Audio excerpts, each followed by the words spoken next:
In 1925, a man walked into the most prestigious hotel in Paris, invited 5 of France's wealthiest businessmen to a private meeting, and convinced them that the French government was secretly planning to sell the Eiffel Tower for scrap metal. He wasn't a government official. He had no authority whatsoever. He was a con man with a fake business card and an extraordinary gift for making people believe whatever he needed them to believe. One of those businessmen handed over a briefcase full of cash, and then Victor Lustig disappeared and did it all over again 2 months later with a completely different victim. Victor Lustig was born in 1890 in Bohemia, in what is now the Czech Republic.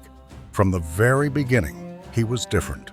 By the time he was a young man, he spoke 5 languages fluently: Czech, German, French, English, and Italian.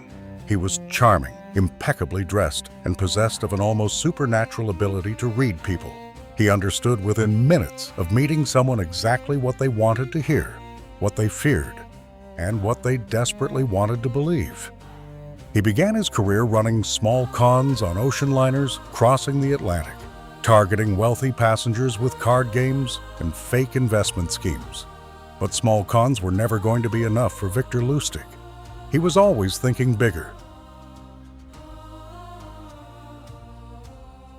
In the spring of 1925, Lustig was reading a newspaper in his Paris hotel room when he came across an article about the enormous cost of maintaining the Eiffel Tower.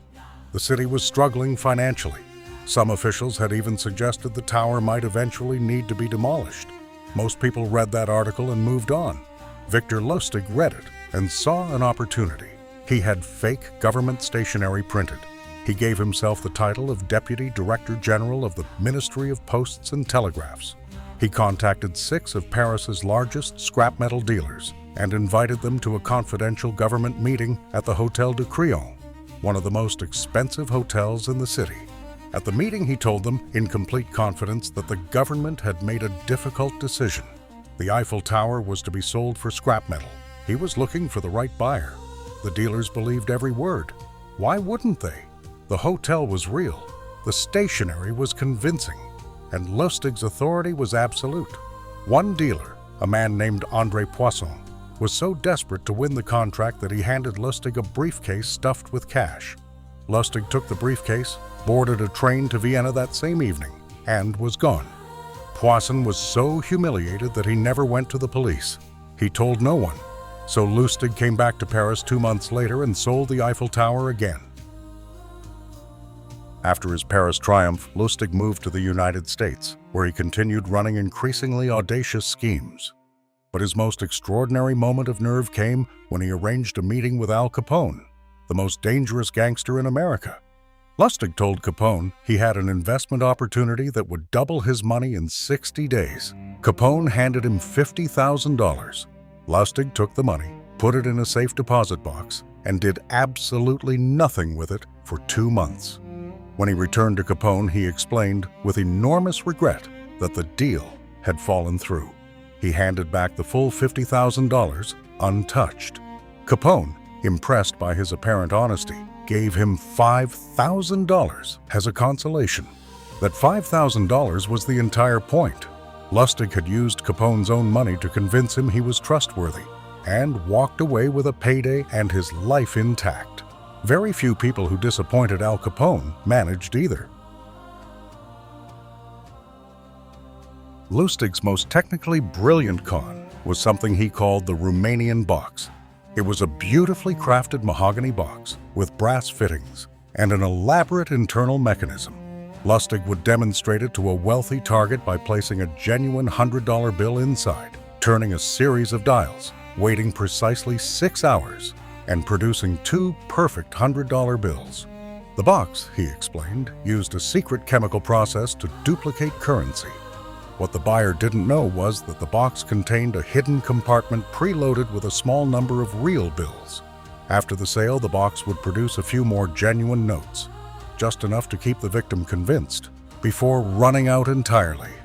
By the time the buyer realized the box was empty, Lustig was 3 states away with tens of thousands of dollars in cash.